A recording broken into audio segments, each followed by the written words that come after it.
This is Monica from Huckleberry Mountain. But actually in our garden, I'm kind of hoping that we'll be able to turn this around and show you what's going on. I don't know if we can do that. Yeah, you can.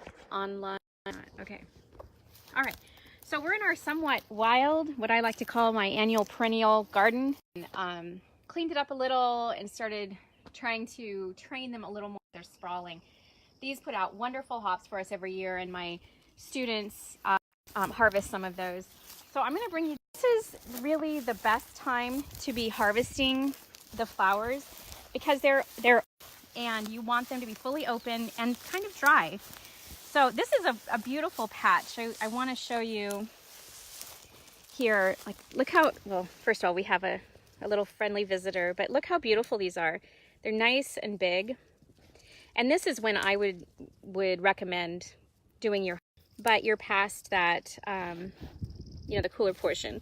And here we have a lot that are getting ready to just barely open, but these you can see have actually opened already, and they've gone to seed. So when they open, we'll have these lovely puffballs right here that everybody enjoys blowing around, although I'm gonna leave it to do its own thing.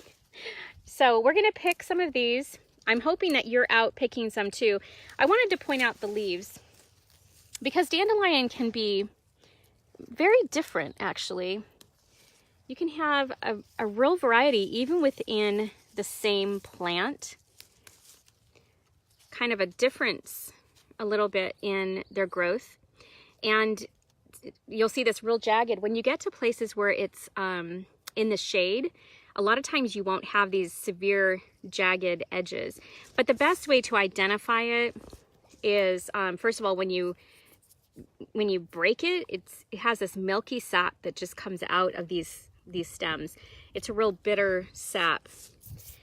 Also, dandelion grows in these kind of rosette, so the leaves stay at the bottom. And each one of these flowers has an individual stem. It does not branch. Some of its lookalikes have branching stems. And these are hollow. I have another little visitor right there. Okay. These are hollow and also have that milky sap, which if you are able to pull enough out, which you usually can. I have it right there. It's kind of hard to see. Ooh, it's bitter. But it's good to put on warts, and it can help get rid of warts. So I've got a lot of these puffballs that are ready to go. So I'm going to come here. Lindy and I are going to gather our dandelions.